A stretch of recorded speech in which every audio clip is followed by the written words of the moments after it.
In just months, 26 of the 31 M1 Abrams tanks supplied by the United States have been destroyed or damaged in Ukraine. Most of them hit by relentless waves of cheap Russian FPV drones. The losses were so severe that Kyiv pulled the entire fleet off the front lines, a decision that stunned the Pentagon and forced military analysts to confront a new battlefield reality. The expectation was simple. These super tanks, famous for their dominance in the Gulf War, would smash through Russian positions with raw power and speed. Instead, the modern battlefield turned every open field into a death zone. Any vehicle that exposes itself for even 10 to 20 seconds becomes a target for scouting quadcopters, kamikaze drones, and rapid-fire artillery working together in a tight kill chain. This environment pushed Ukraine toward a dramatic and unprecedented shift in doctrine. The Abrams was no longer used as a breakthrough spearhead. It became a hidden long-range striker, moving like a shadow, firing one or two precise shots, releasing smoke, and disappearing before Russian drones could lock on. For the first time, an American ally rewrote the playbook for one of the most iconic US weapons in real combat. But the deeper issue goes far beyond the Abrams itself. The situation raises a hard question that keeps Western planners awake at night. Do heavy tanks still have a future in drone-saturated warfare, or is a full redesign now unavoidable? Ukraine's new approach suggests that survival depends not on armor thickness, but on concealment, timing, sensors, and the ability to fight from the shadows. The battlefield in Ukraine forces the Abrams to change its entire way of operating, because the environment no longer allows any heavy vehicle to move with confidence. The front around Donetsk and Zaporizhia is packed with UAV teams that watch every road, every tree line, and every small patch of open ground. Any tank that shows its outline for a short moment is spotted by a scouting quadcopter, marked with a precise grid, and pushed into a kill chain that starts in the air and ends with fire on the ground. The cycle is fast because Russian crews link drones with artillery and FPV groups, and this creates a level of pressure that tanks were not designed to absorb for long minutes. A machine as large as the Abrams becomes easy to detect when the sky is full of small eyes that send live video to operators who only need a few seconds to react. This shift turns the front line into a sensor field where nothing moves without being measured, tracked, or chased by a cheap flying weapon. Ukrainian units understand that speed and force no longer guarantee survival when layered surveillance covers every direction. A tank that tries to storm forward is met by FPV pilots who work in pairs and guide each other to the engine deck, the turret ring, or the rear armor. Crews learned that the traditional idea of a strong push will only create losses before any gain appears. And this forces a new mindset that focuses on patience instead of momentum. The old expectation that the Abrams can drive fast, fire while moving, and break defensive lines disappears once drone coverage turns every open lane into a trap. Ukrainian planners saw that the machine does not fail because of its design, but because the battlefield punishes anything that stays in the open long enough for drones to build a clear picture. Thermal cameras carried by Russian operators make it even harder to hide a tank that produces a strong heat signature when its engine is running. The first lesson for crews is simple and harsh, because the tank must avoid being seen before it avoids being hit. This forces commanders to chart routes that keep the Abrams under trees, behind buildings, or inside folds of terrain that limit how much of the hull is visible to aerial scouts. The tank now behaves more like a silent hunter that waits for the right angle, instead of a loud spear that tries to open a path by force. The change is clear when drone teams guide a single Abrams to a covered firing point and instruct the crew to fire one shot and then reverse into shade before the enemy decides where to strike back. The shift also changes the rhythm of each engagement, because every contact must be quick, precise, and planned with the support of a drone team that checks for hidden FPV operators. A tank that stays in place after firing becomes a target for fast pilots who wait for the smoke to clear and then send a strike drone along the track marks. Crews do not fear the tank duel as much as the sudden dive of a small FPV that costs almost nothing and reaches full speed in a straight line. This fear is not a sign of weakness because it shows how the environment has changed the balance between cost and effect. A single mistake invites a direct hit. So discipline becomes the shield that keeps the Abrams alive long enough to matter. Ukraine knows that losing such a valuable platform too early will hand the enemy a psychological victory and drain resources that cannot be replaced quickly. This is why commanders stop using the Abrams as a breakthrough tool and start treating it as a long-range asset that should only appear when the timing, the angle, and the level of aerial risk are all in its favor. The adaptation proves that survival now depends more on concealment and timing than on raw armor. And this realization becomes the foundation for every change Ukraine makes in its armored doctrine. Ukraine reshapes the role of the Abrams because the battlefield shows that only a hidden long-range strike can survive in a sky filled with drones. The tank now moves with a level of caution that feels new to Western forces, and every action starts with a drone team scanning the area to confirm that no FPV groups wait along the expected lane. The drone hovers above the tree line and marks a covered firing point.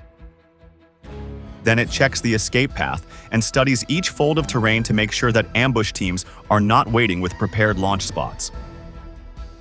When the drone gives the signal, the Abrams crawls forward at a slow and controlled pace, because silence helps the crew reduce the chance of being spotted by operators who watch the ground in real time. The tank reaches the firing point and shows only part of the turret behind branches or a damaged wall, because the entire crew understands that a full silhouette will invite a fast response. The gunner receives the range and the target description through the encrypted link, and the commander gives the order to fire one shot that lands with precise timing. The second shot comes only if the drone confirms that no FPV team has started to move along the track marks, because each second increases the danger around the tank.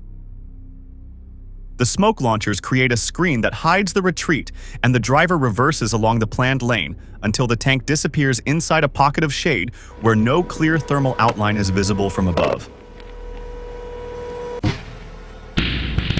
This pattern creates a rhythm, where the Abrams acts like a quick scalpel that opens a small window for infantry units to move across short distances without being exposed to Russian fire.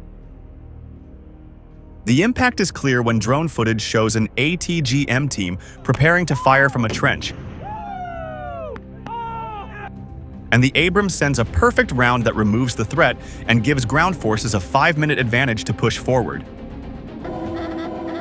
The same effect appears when a Russian armored carrier is spotted rolling near a damaged road because the drone calls the coordinates and the Abrams deletes the target before the vehicle can unload troops.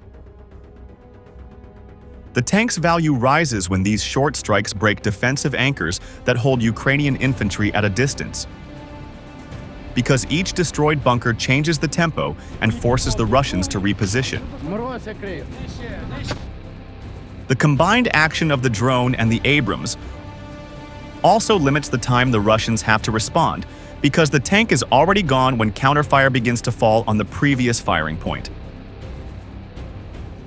This dynamic frustrates Russian units because they try to chase the Abrams with FPV drones, but the tank never stays long enough for the pilot to build a stable picture.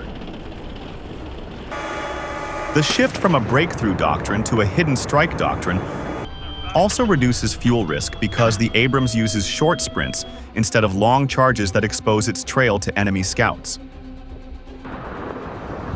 Crew discipline becomes the backbone of the new tactic, because the gunner, the commander, and the driver must work as one group, and every delay increases the chance that a drone will reach the hull. The coordination with the drone team creates a moving shield that warns the tank of changes in the environment. And this shield allows the Abrams to stay relevant, even when threats grow faster each week. Ukraine treats every strike as part of a chain where the Abrams opens the door and ground forces secure the gain. And this method turns the tank into a weapon that shapes the fight without dominating the field. Russian crews feel the pressure when they see bunkers disappear in a single flash, and they realize that the Abrams has moved away before their drones can reach the site. The Abrams proves its value on the battlefield because its sensor suite gives the crew a clear picture of targets that other vehicles struggle to see. The thermal camera cuts through dust and rain and shows the outline of a BMP hiding behind scattered trees, or a small ATGM team preparing a shot from a trench. This view allows the commander to identify a threat long before the enemy understands that a tank is watching from a covered position. The fire control system stabilizes the main gun even when the driver adjusts the hull to find a better angle. And this control gives the gunner confidence in every decision. The hunter-killer loop begins the moment the drone team reports a contact, and the commander swings the sight toward the direction shown on the encrypted link. The gunner sees the target inside the thermal frame and locks the aim point with speed because the interface is designed to reduce hesitation. The round leaves the barrel before the enemy can change position, and the hit often lands with such precision that it stops the threat in a single impact.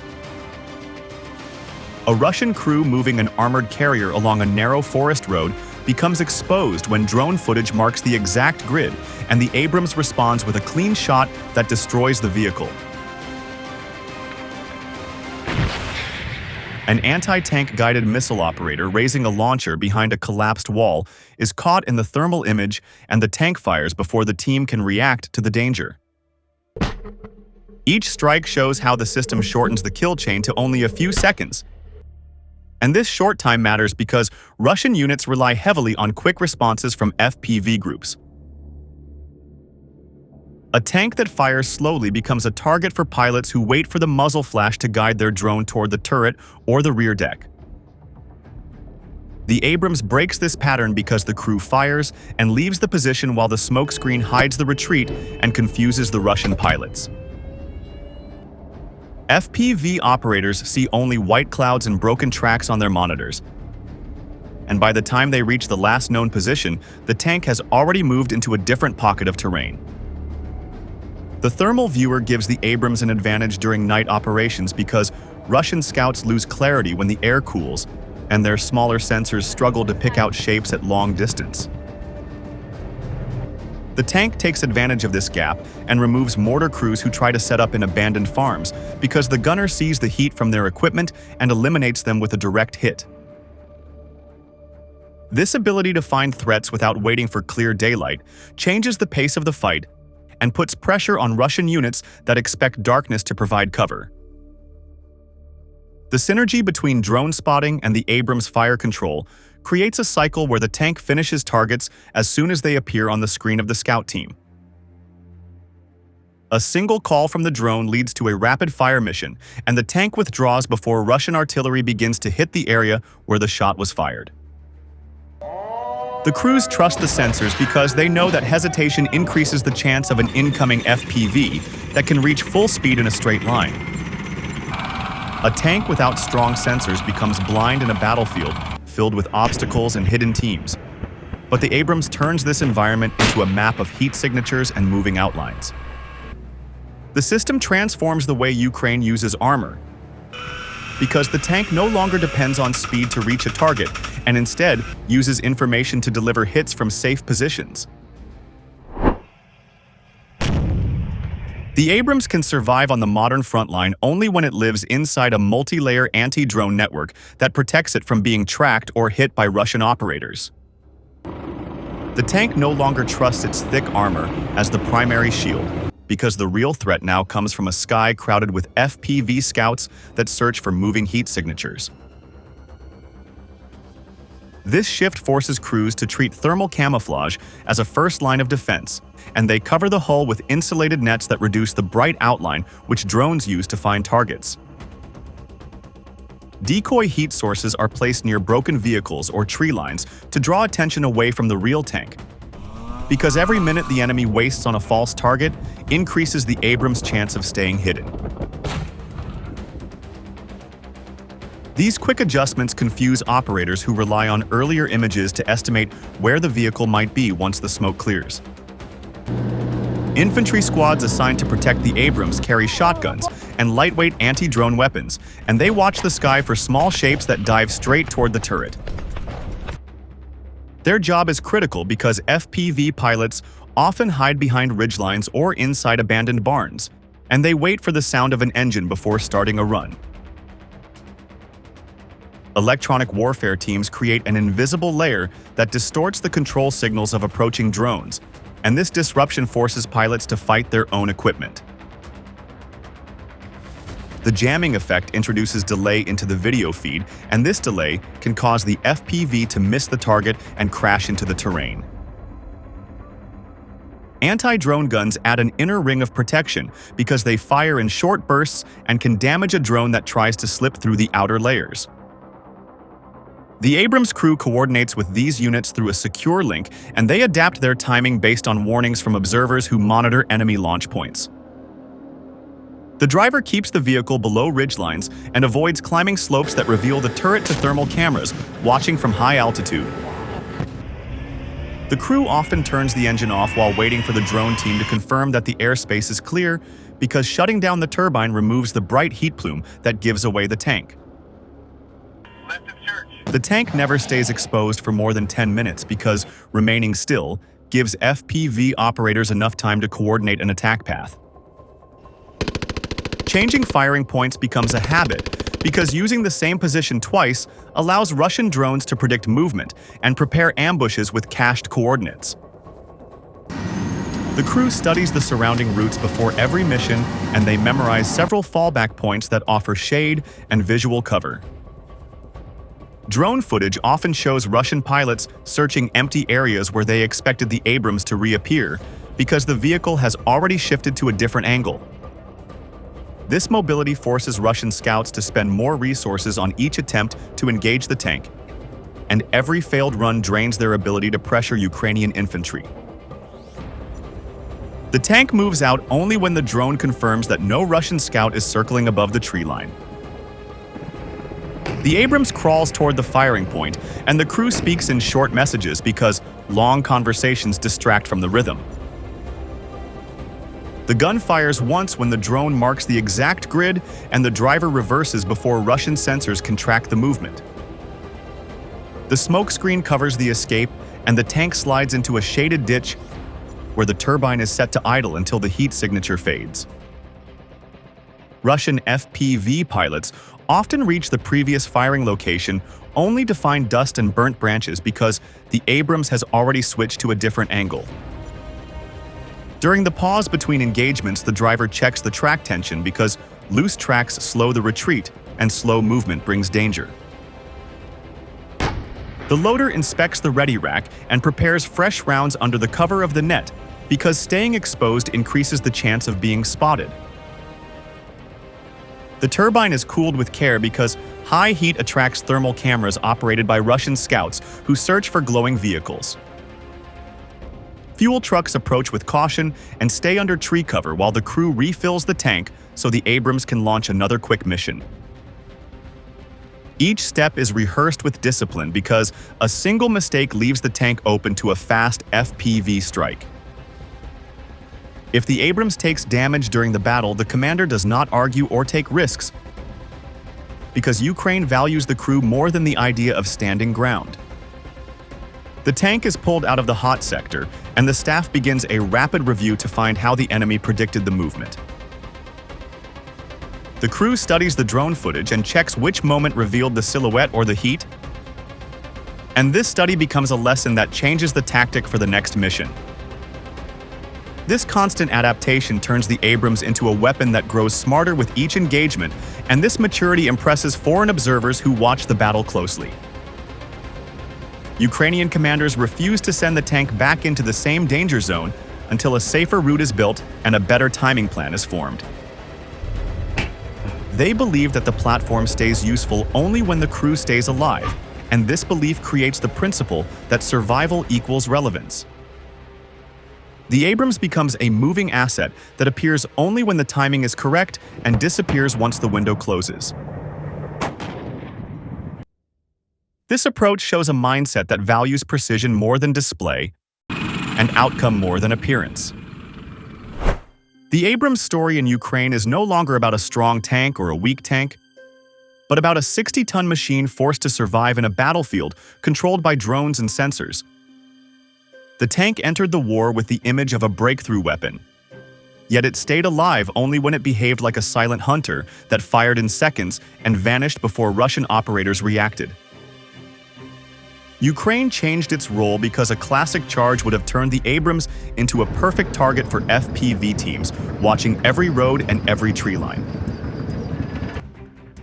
This new use of the tank surprised many American analysts and pushed them to rethink how modern armored forces should work in a drone-dominated environment. A tank matters only when it connects with drones, electronic support, infantry scouts, and short exposure tactics that keep its silhouette hidden from the sky. The Abrams becomes the first major symbol of this shift, and other heavy platforms may face the same pressure as the front line keeps changing. The real question is whether this is the future of warfare, or only a temporary stage before an even bigger transformation. Heavy armor may adapt and stay relevant, or it may evolve into something lighter and smarter as drones take more control of the battlefield. Remember to like, share, and subscribe to Military Force so you never miss the next update.